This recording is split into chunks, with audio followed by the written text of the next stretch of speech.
Yo, what's up everybody, welcome to another vlog. The weather is just amazing, but before we start with the day, let's get in some coffee and breakfast. Swear your love is ecstasy. Get high when you're next to me. I'm in the clouds, your touch is my remedy. Lose all of my sanity. I love the sound when you tell me I'm the only one.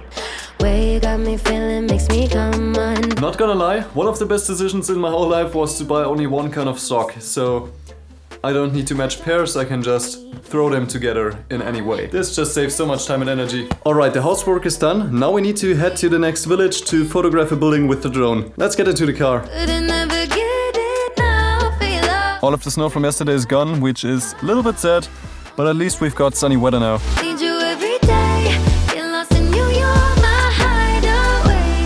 Alright, so I just got to the location, the building is back there, but we've maybe got a little problem. So a few weeks back I upgraded to the Pixel 6 Pro and this thing runs Android 12, which seems to be not compatible with the DJI Fly app. Anyway, let's try this and see how it goes. Alright, never mind, I just installed an update and it works. Nice.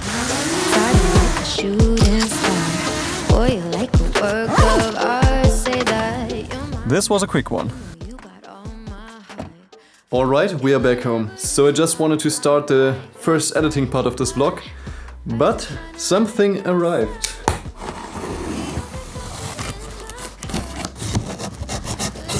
Alright, so the first item is the rain cover for the 45-liter backpack by PeakDesign. Second, we've got the tech pouch, which is for organizing stuff in the 45-liter backpack. And then we've also got a carbon fiber travel tripod.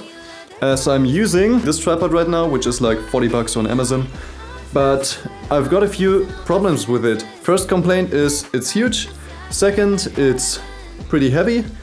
And the third complaint is that it's not sturdy at all. So if there's a little bit of wind, it's just shaking all around, and the ball head is pretty bad. So yeah, I needed a new one and I thought why not go with a really good one, as tripods hold for a long time. Alright, so you can already see the massive difference in size. And when it comes to weight, this one comes in at 1.3 kilograms.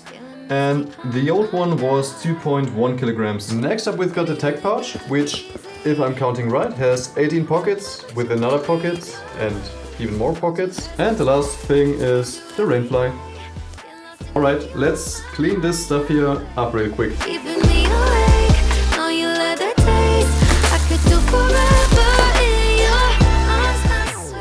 Alright, so let's talk about the PeakDesign 45 liters travel backpack versus the Lowepro Protactic BP 450AW Mark II. Let's start with prices, that's the most important aspect for most people, I guess. The Lowepro Protactic, whatever, comes in at 200 bucks, while the PeakDesign comes in at 300 bucks. But there's a catch. The PeakDesign ships without a rainfly, which isn't a big problem as the material itself is waterproof. But for heavy rain days or snow or something like that, I'd go with the rainfly. So you need to spend an additional 30 bucks for this one.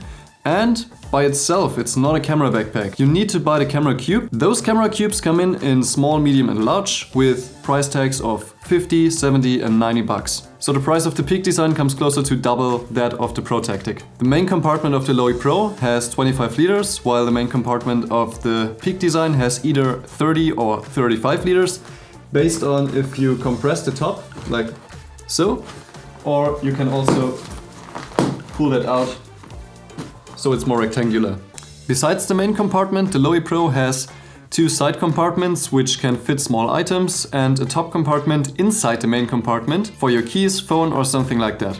The PeakDesign on the other hand has another second main compartment which fits up to 10 liters of stuff like your clothing, a gimbal or something like that. You can extend it up to 10 liters with the zipper, which is down here. Another good thing about the PeakDesign is that you have this front compartment for tech, like your phone, keys, whatever. So you do not need to open the main thing for that. That's the problem with the Lowepro. You always need to get to the main compartment. And you also have those side flaps for a water bottle and a tripod, gorilla pod, whatever. And those have a little hidden zipper as well for small stuff. When it comes to organization in the backpack itself, the Lowepro has way more space for dividers, so you can really customize it for your needs, while the PeakDesign has the set camera cube, which I'm not a big fan of, but it works. The good thing about the PeakDesign though is it has a lot more pockets to organize your stuff. The PeakDesign main compartment is only accessible through the back, while the Lowepro also features a top access and 2 side accesses. But the PeakDesign is way easier to open when it comes to the back compartment in comparison to the Lowepro. You need to fold both shoulder straps up and meanwhile get the waist strap to the back to open the compartment, which gets pretty annoying over time. Both backpacks feature a suitcase strap, so you can put it on the handle of a suitcase. Both feature a removable waist strap. The ones on the PeakDesign just fold in on the back, while the one on the Lowepro can be removed completely. Both waist straps feature a small pocket for your batteries and stuff like that, while both backpacks feature a laptop compartment. The one on the Lowepro is not really good as it presses down on your laptop. The PeakDesign one has way more space and is better padded, so I would put my laptop into the PeakDesign, not in the Lowepro though. And the PeakDesign also features another pocket for your tablet. Another good thing about the PeakDesign backpack is you have lifetime warranty, so if anything breaks, you get it replaced. One more thing I prefer on the PeakDesign one is that all the straps are pretty compressed and don't dangle around too much. The problem with the Lowepro is all those straps just dangle around and there's no integrated option to store those. While on the PeakDesign you have those little things which hold them from dangling, and on the waist strap you even have a little pocket for the strap to go. While the PeakDesign has actually 3 places for tripods to go, both sides and the bottom, the Lowepro can only fit one with an extra accessory, the tripod holder thingy, which makes it a little bit less versatile and the tripod dangles around a lot. Another great feature of the PeakDesign is that it can stand on itself.